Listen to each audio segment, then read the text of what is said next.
Can you believe that Jonathan Kuminga, a player who hasn't even cracked consistent starter minutes, is holding the Golden State Warriors hostage over a contract dispute?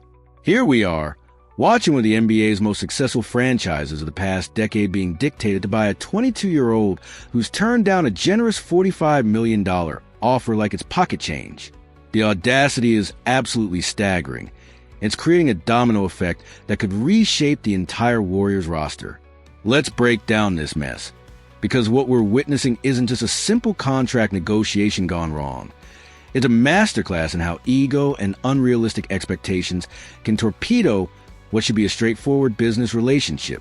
Jonathan Kuminga, the former 7th overall pick who's shown flashes of brilliance but has yet to prove he's a consistent cornerstone player, is reportedly demanding $30 million per season. That's elite player money for someone who averaged just 1 point per game last season, while coming off the bench for significant stretches. But here's where it gets really interesting. Kuminga isn't just asking for money. He's also refusing to waive his no-trade clause in any potential extension. Think about that for a moment. This young man wants maximum security, maximum money, and maximum control over his future, all while having accomplished relatively little compared to the Warriors' established stars. It's the kind of power play that would make veteran superstars blush, coming from someone who's still trying to prove he belongs in the conversation with the league's elite forwards. Steve Kerr, the coach who's won multiple championships and knows a thing or two about managing talent and egos, find himself caught in the middle of this circus. Sources close to the organization say Kerr genuinely believes in Kuminga's potential.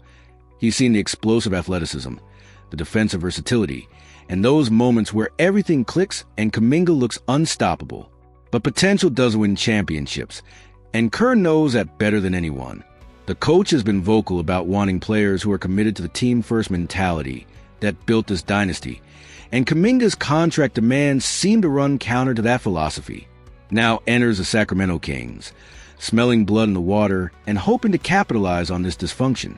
They've reportedly shown interest in a sign-and-trade scenario that would bring Kuminga to Sacramento, potentially pairing him with their young core built around De'Aaron Fox and Domantas Sabonis.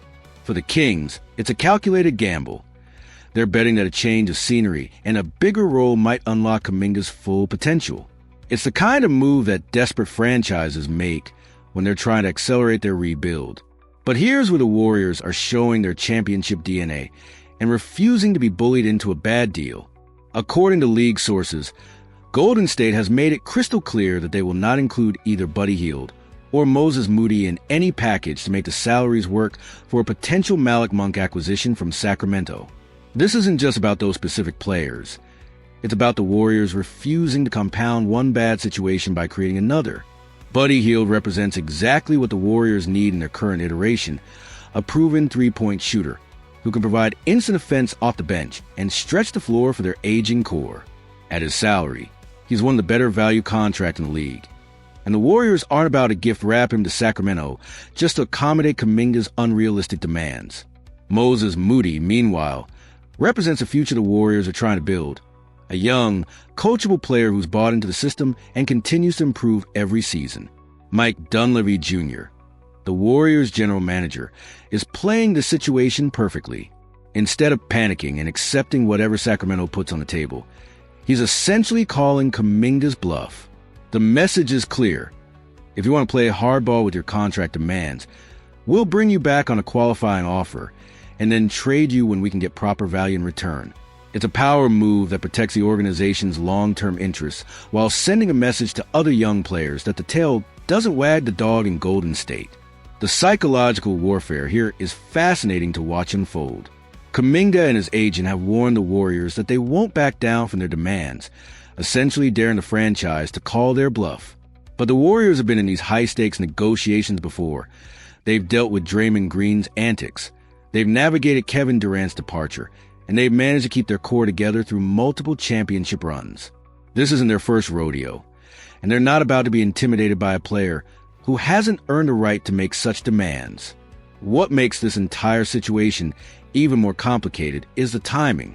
The Warriors are in a delicate phase of their dynasty. They're still competitive enough to make playoff runs, but they're clearly not the dominant force they once were. They need young talent like Kuminga to develop and contribute. But they also can't afford to set precedents that might encourage other young players to make similar unreasonable demands.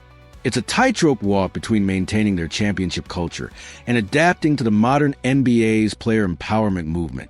The Sacramento connection adds another layer of intrigue because it represents everything the Warriors have tried to avoid becoming. A franchise that makes desperate moves hoping to stumble into relevance. The Kings have been the league's punching bag for years, cycling through coaches and general managers while consistently missing the playoffs. Now they're hoping that adding Kuminga might be the missing piece to their puzzle, but history suggests they're more likely to overpay for potential rather than proven production. As this standoff continues, one thing becomes increasingly clear. Someone is going to have to blink first, and it probably won't be the organization that's won 4 championships in the last decade.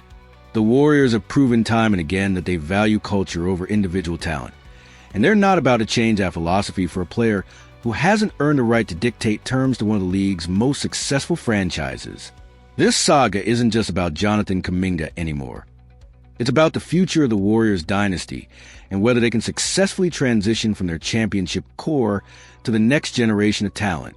The decisions made in the coming weeks will reverberate through the organization for years to come. What do you think about Kuminga's demands? Are the Warriors right to hold firm, or should they just move on and get what they can? Drop your thoughts in the comments below and smash that like button if you're as fascinated by this contract chaos as we are